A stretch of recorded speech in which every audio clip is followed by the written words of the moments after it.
Hollywood, California, December 1st.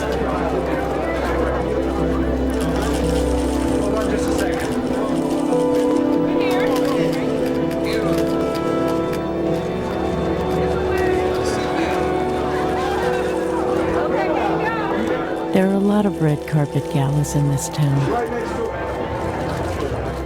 but this one is different.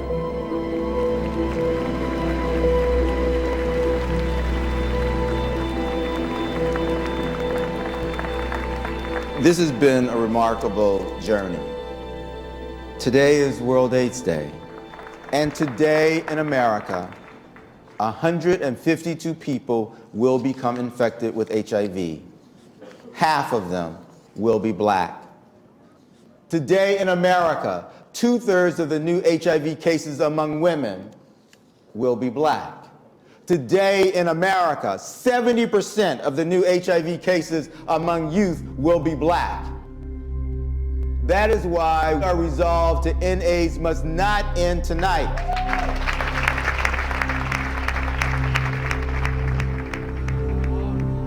AIDS in America has become a crisis no one imagined when a mysterious new disease was first noticed 30 years and 3 miles from here. 30 years ago, I was a junior professor at UCLA teaching immunology, and we wanted to have a case to discuss on rounds. And so I asked the residents if there was such a case, and he came back with our UCLA patient 0, if you will. My recollection of the very first case was a white young man who presented to the hospital with shortness of breath. He was hungry for air. This is someone who was previously healthy, who all of a sudden has dropped 25 pounds and looks like a scarecrow. When every patient with the new disease died, alarmed officials sent out an international alert. But from the start, something was missing. In medicine, when we describe a patient, say this is a 31-year-old white, single, gay male. But in our reports, we said nothing whatsoever about race. It really is an omission on our part. The first 5 patients were white. The next 2 were Black. The 6th patient was a Haitian man. The 7th patient was a gay African-American man here in Los Angeles. Most of those first patients died within months. We had no information and no treatment. In June of '81, we were thinking, oh, this is something among gay men here in Los Angeles. And yes, some are white and a couple are Black. No big deal. But it was a big deal. The media ran headlines of a killer plague among gay men. But the stories and the images were white. The new strain of cancer may be contagious form of cancer. I was a young Black gay man from the south side of Chicago. I had never even heard of Fire Island. I was not a West Hollywood person. I had barely ever been to San Francisco. I was in San Francisco when I was 10 years old. So none of this mattered to me. My thought was, thank God it is them and not us. For once in a lifetime, it is about white people and it's not about Black people. Around the country, in gay communities like San Francisco's Castro district, word spread about the mysterious killer disease. But on the other side of the bay, in Oakland, it was a different story. That bridge really is a divider. They are literally 2 different worlds. When a Black person would go to the door of the white gay clubs in San Francisco back in the 80s and 90s, we would be asked for 2, 3, 4 pieces of ID before we could get in. We weren't considered a hotspot. It was San Francisco, even though we were burning too. All I can say about the difference in the early 80s from San Francisco and Oakland is that it was silence. While in San Francisco, they were acting up, literally, and talking about HIV. Over in Oakland, it was silence and fear. We sit in Oakland, across the bay from San Francisco. San Francisco is known around the world as a gay community. San Francisco is 4% African American. Oakland, on the other hand, is 45% African American. So they're going to live in Oakland, and they're going to use the proximity of this positively identified gay community to feel okay and safe about their sexual identity. And they're going to do it silently in Oakland. And they're going to live here, and they're going to socialize here, and they're going to be attached to a San Francisco environment. That is very important in the African American community. We don't have the safety of numbers or resources to have an out active community. We grow up in families that say you don't tell people your business. So that prevailed about spreading your business around, and the distrust of if you tell your business, how someone would take that and use it against you. In the 1980s, Jesse was an A student, a National Guardsman, and a model. And he was hiding. The African American community, and a lot of communities, have stigma around being gay. I had an uncle, and I remember being in the car with him, and he pointed to an obviously gay man and said, "I hate them." And this is my uncle, it was my favorite uncle, and it crushed me. And so it also led me to not want to open up about who I am, and for me to be ashamed about who I am. We all grow up, with "don't put your business on the street," and "don't hang out your dirty laundry," and all these phrases around keeping secrets. You don't tell other folks how poor you are. You don't tell other folks, that you can't pay the rent. You don't tell other folks, that so-and-so is sick. And you certainly don't tell other folks that there's a gay son. And you don't tell other folks that someone in the family has AIDS. It's all about those things, that you think are ways to protect yourselves.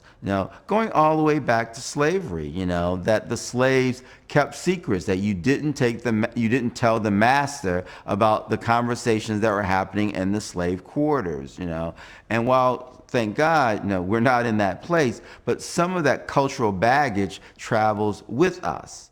I think we thought about AIDS as afflicting only white people and then only white gay people, and there were no black gay people. It meant that as the disease grew and grew and grew and grew, and we tended to ignore it and pay no attention to it, or to think it was something that didn't affect anybody that we knew, and therefore not a matter of concern for us, which is foolish and criminal even. But nonetheless, I think that was pretty much the attitude.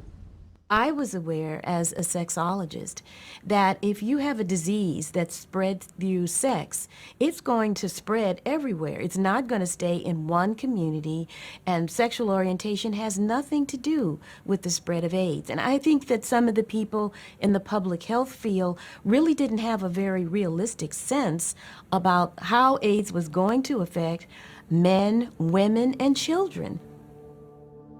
And in Song we're about to do is called "When We Ride, We Roll," and it's something I made up. Just a little cool little song. Now, what's the concept behind the song? You let niggas know when you ride, like you riding on them, or you riding when you rolling, It's like you ride? It's like we do what we do. You know what I'm saying? It's like when we do something, we gonna do it. You know what I'm saying? When we ride, we ride. When we roll, we roll. You know what I'm saying? When we rap, we rap. You know what I'm saying? When we chillin', we chillin'. You know what I'm saying? 'Cause a lot of motherfuckers say they doing something, but they ain't doing it. So I'm just saying, we say, when we say we doing something, that's what we doing. You know what I'm saying? It ain't gonna be we saying we doing it just like we in the studio, we're in the studio. We not out bullshitting or nothing like that, we in the studio. So when we ride, we ride. When we roll, we roll. We say what we mean what we say. For sure. All right, now do a little briefing on what's going to be the name of your album, and then where that concept come from, what they can expect from Janky when they go purchase that album? Okay, what you can expect from Janky is kind of like old 90s style, like 80s and the 90s. You know what I'm saying? The style they ain't doing that. Now they just rhyming. They got titles, but it don't have nothing to do with the rhymes. And it's like, you know what I'm saying? I'm taking it back to the streets that I know of. The LA streets, the West Side. That's what I'm taking it back to. You know what I'm saying? A lot of them, they getting up here, they talking too much about, the diamonds is cool, Rolls Royces is cool, and Bentleys is cool, all that stuff is cool, but it's Cutlasses and Regals out there, Benzes out there, 6-4s out there. I still see 6-4s, and I still see these Cutlasses and Regals, and they mashing on them, you know what I'm saying, Malibus and stuff like that. So that's what my mind is. My mind is still there. You know what I'm saying? So I plan on taking y'all on an adventure through that type of lifestyle. You know what I'm saying? The motherfucker on S is our lifestyle. Can't do much right now, but I was hustling there once upon a time. You know what I'm saying? I was having some money. So I got something to talk about when I saved my money. The things I was doing. I had to find girls. You know what I'm saying? I had a gang of girls, had a gang of cars, and it was all good. And luckily, I only went to jail once for dope. They only got me one time. I was walking to the store. I forgot I had dope in my pocket because my homeboy auntie came and I spent the night at his house. That's when I got kicked out the house and shit. So I was homeless. So I spent the night at his house. And I was going to the store because I didn't want to hear his auntie talking. I didn't want to get him in trouble. And I forgot I had $2 in my pocket. So the police pulled me over, searched my pocket, and took the $2 out of my pocket. I couldn't even run, do nothing. I was just like, fuck, he got me. You know what I'm saying? So I went to jail, told him, I was like, man, that nigga give me 16 months, I plead guilty to it. You know what I'm saying? Strike my strikes. Give me 16 months, day for day, and I'll plead guilty to it. So that's what they did. I did that in 2005, got out 2006, and started right back hustling because I knew I couldn't get caught for hustling because the way I was doing it, I had to support because I wasn't scandalous to the smokers. A lot of motherfuckers, they be mean to the smokers and shit like that and expect the smokers not to tell on them. I used to feed the smokers, you know what I'm saying? I used to have them cleaning up, giving them money. Because they was my homeboy's family too, a lot of it was. And so it was like, I used to treat them like family. So they had my back. And it's just how you treat people in the game. You know what I'm saying? You got motherfuckers out there right now still hustling. That's them though. I don't choose to still hustle. You know what I'm saying? I choose to do this rapping. Because I've been doing this rapping for a long time. And now everything is right in play for me to do it. So that's what I'm going to do. Before I get locked up and get stretched, you know what I'm saying? I can be out there hustling, and then I gotta shoot somebody or something, then I'll be gone. So I wanna do all this before that happens. Well, shit, we doing this, that ain't gonna happen. Oh yeah, I know that. You know what I'm saying? So then I got 4 boys I gotta take care of. So I gotta do something for them. I want them to continue to go to college and stuff like that. So I just gotta be there. Rapping always been my dream. Like one of my songs, I say, picture myself in magazines, but had no idea I'd be serving things at 15. So I pictured myself in magazines, but I had no idea I was gonna be hustling. It came across when I was hanging with one of my homeboys. I ain't gonna say his name, but he stayed on 65th in Kansas and shit. So I used to go to his house. This nigga had big ass snowballs of dope on a triple beam. You know what I'm talking about, Steve? Oh yeah. He had big ass. So this nigga had a Cutlass on gold D's back then in 86 and 85. So then another one had a Nissan truck on Dayton's back then. Back when they was famous. These niggas was young, they my age, they was like 13 and 14 and shit, 15 years old, having money. So that's what got me off into it, you know what I'm saying? And I used to rap with them. So I was like, damn, this is some fast money. And back then, if you got caught with some dope, you only did like 6 months, 8 months. So then they passed that law and they called Freeway Rick, and much love to Freeway Rick too. He in this new magazine coming out called Get Money. He be with my brother and shit. My brother Baby Tyson, he be boxing. So he be with my brother and shit. And You know what I'm saying? It's like a lot of people that I know we put our resources together, we do what we gotta do, we gonna have that money too, but it's gonna be the real motherfuckers though. It ain't gonna be the fake motherfuckers, it's gonna be the real motherfuckers. Like he was talking about Rick Ross. This nigga Rick Ross was the CO. But this nigga on there talking about, I sold keys, had birds, no Noriega. Nigga, you was the CO back in 97 when the real Rick Ross was locked up. You know what I'm saying? You still whining about dope and saying you this nigga like that. That's your rap style, you pops for rapping. But you know what I'm saying? You got motherfuckers out there believing you did that, so you doing some bullshit. You know what I'm saying? You should just come out being the lyrics as like Tribe Called Quest was. You know what I'm saying? You shouldn't be coming out trying to say you was doing dope when you was working. I don't think you should. That's not how I'm getting down. I'm not gonna rhyme this out as a policeman. You know what I'm saying? So I don't think you should be doing that. You know what I'm saying? I liked your song, The Boss, that album you came out called Trill. That was a tight ass song. When you had some tight beats and some tight lyrics, I like the shit out of you. But then when they expose you, when they expose you, I had to say, what this thing had me fooled? You know what I'm saying? I bought this on some lying shit. You know what I'm saying? They expose you and shit. Right. So I'm like, oh man. And then you didn't want to get a real Rick Ross no props. When this nigga really was making $8 million a day, this nigga was selling dope, making $8 million a day, selling 100 keys a day at least. So, I mean, this nigga was getting his shit from people like Noriega and all the motherfuckers, the overseas motherfuckers. For the low value, you had LA popping. You know what I'm saying? Everybody and their mom was selling dope, like Cube say. You know what I'm saying? So, I mean, it's real out here. We had Harry O. You know what I'm saying? Harry O helped start Death Row. You know what I'm saying? So, I mean, we some real motherfuckers, and I know motherfuckers that know them. So, I'm coming up with generations under them, so shit. No motherfucker, I used to sell ounces and half ounces, but I wasn't a motherfucker moving no keys though. All the dope I sold combined to moving some keys, but I was moving keys, I was only moving ounces and half ounces, 9 ounces at a time. Shit. Bros I had was a bird. That's the biggest thing I had, 1 kilo at one time. And that shit went so fast, it was pitiful. That shit went fast as a motherfucker. So my lyrics is gonna be about that. When I say I was selling dope, I was. You can look me up on the computer and see my jail record. Go to JackieLowe.com. Hell yeah. Jackie Lowe. Alright, shit. Let me make sure I got the tones on up right. And then get you queued up. There you go. Turn the speakers off. Yo, this is exclusive shit. You know how we do it? We're in the disaster area right now working on Big Janky. Janky shit is like popping, man. This is like that shit that I love to bump. This is what we grew up on.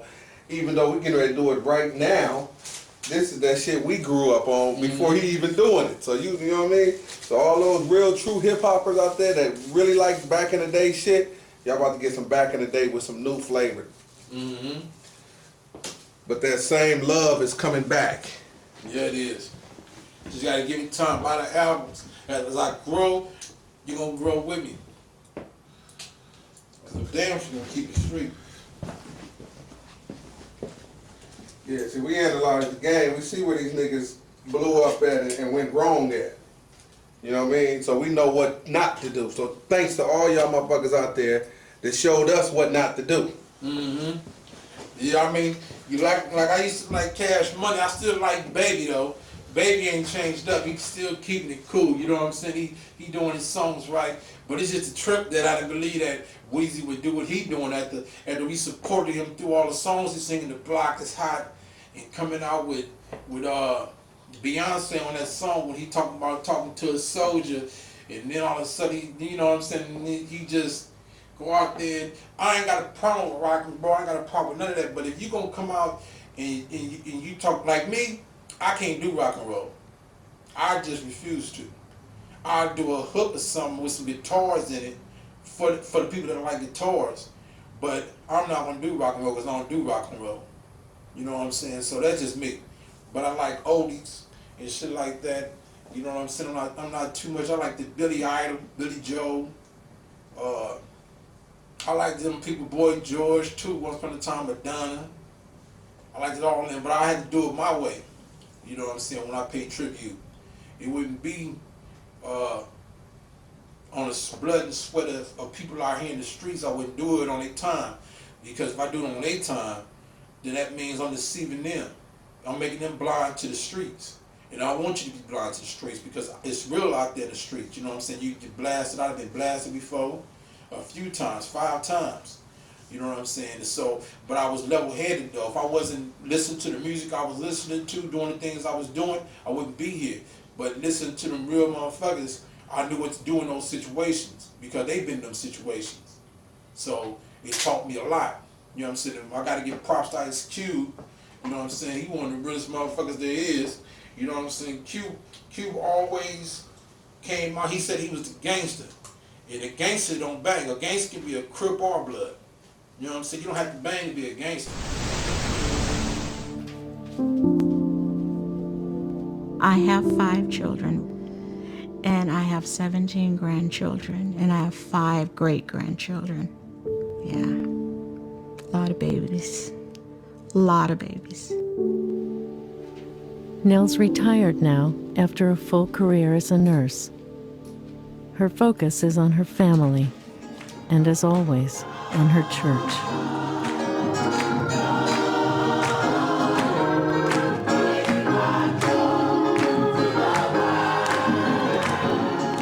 You know, there are a lot of churches where people come to church, they do their work at the church, and then they go home and that's it. But New Hope is a church where we come together, we feast together, you know, we enjoy one another's friendship and fellowship. Hey girl, how you doing this morning? Good. It's almost like, you know, when I was growing up, don't mess with me because I got my 2 brothers. And that's the way it is at New Hope, which is sort of like a family.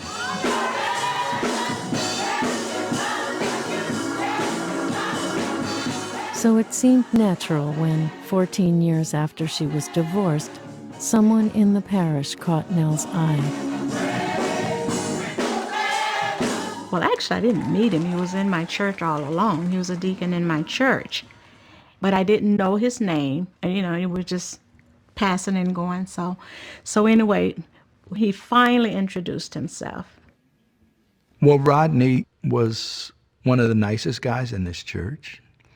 Good-looking guy, and he was a good catch.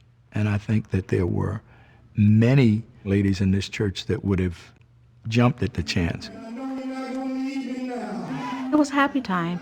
We had a lot in common, great sense of humor. We liked to do a lot of things together.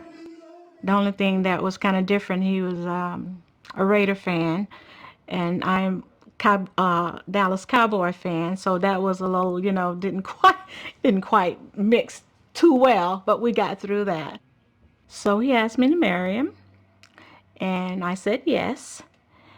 And so we was engaged for about a year, you know, so we prepared, you know, if you're going to get married in a church, you have to go through the 6-week marriage counseling. So we went through all of that. The first thing we do is we go over the biblical concept of love, and then we deal with finances, keeping the excitement in your marriage, and then, you know, talking and how to communicate with your wife. 6 major subjects that it deals with. After the 6 weeks, we was fine. So then we got married. The children was there, the grandchildren. Actually, my grandchildren was my wedding party. And my granddaughters was the little flower girls. So from there, we took off, and he wanted to go on a cruise, and I wanted to go to Disney World because I'm afraid of the water. So we went to Disney World. And the whole while I was there, I was sick. And I didn't think too much about it because, you know, the hustle and bustle trying to get through the wedding, and we both had bad colds, so I was in bed. You know, basically the whole while I was in bed and couldn't eat and just, you know, just really sick. After the honeymoon, months went by and Nell didn't feel any better, but she settled into married life. So this one particular morning, I was making our bed, and on his side of the bed was his Bible. So, and you know, just kind of disrupted Bible, and it was unzipped. So all of the content of it fell out. So when I was trying to get it back in, you know, he wasn't there. I was trying to get it back in. I just felt like I had been invading his privacy, so I was hurrying up trying to get it back in. And this letter that I could not put back in its proper place, it was a letter from the blood bank. So at first I didn't want to open it, but I had this burning, it was like, you need to read that. I can't express to you what that feeling was, but it was like, you must read this. So I did. I opened it up and I read it. And it started off saying, you know, informing him that that he had been diagnosed with HIV/AIDS, and that he should, you know, seek medical, you know, attention. And this letter was dated a year before we got married.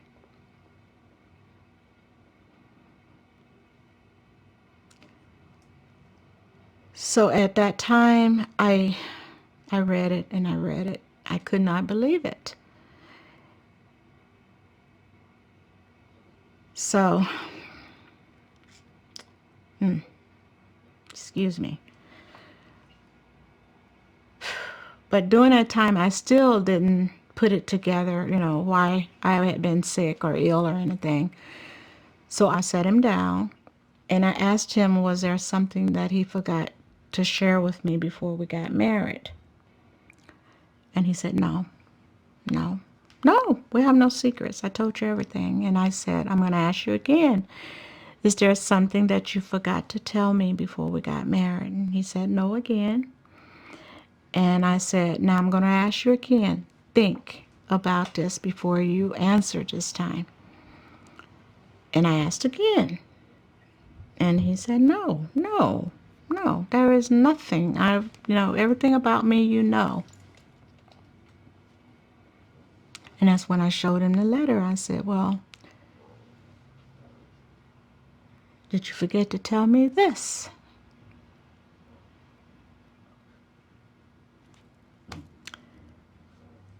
And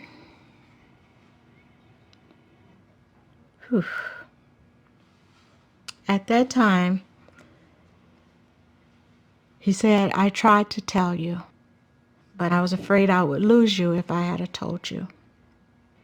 And I said at that time, no.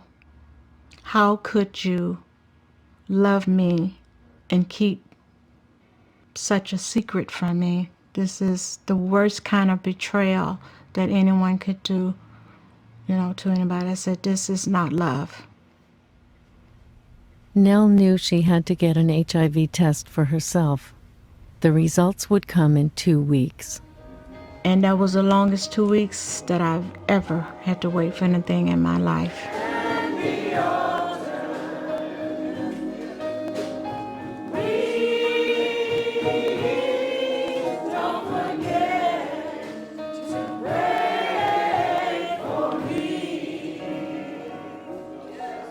Lord, we thank you.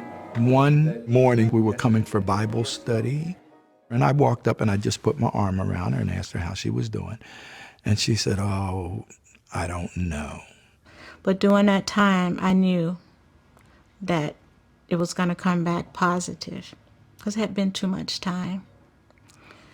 And it did. Came back positive. And I went through such a roller coaster ride. I didn't want to live. I wanted to commit suicide. I I didn't know how I was going to tell my children, my grandchildren. I didn't know enough about HIV/AIDS. I was under the impression I was going to die immediately. I had lost about 23 pounds. I couldn't sleep. I couldn't eat. I couldn't focus on my job. I mean, I was just a mess. I mean, a mess. I was a total mess. I think the thing that was so painful to me was the fact that he knew this. He knew this before he ever asked her out. It was frustrating. It was extremely difficult. And it took a lot of prayer for me to be able to even treat him like a human being, much less be there for him and meet his needs. But I had to do it because I was his pastor. But I felt like Nell ought to go down and report it and have him arrested for it. That's what I felt. And I know, when I go to give blood, there's a little thing that says, if you knowingly do this and if you knowingly have relationships, it's illegal. But Nell didn't want to do anything. And she did tell me that. She said, because I love my husband. I trusted him with my life. I did. I just trusted him with my life. That's how much I loved him. And after I found out, in the manner that I found out, I still loved him. But I could never trust him again. My respect was gone. And just so much was gone. And to this day, I love him. I still love him. But that's not enough.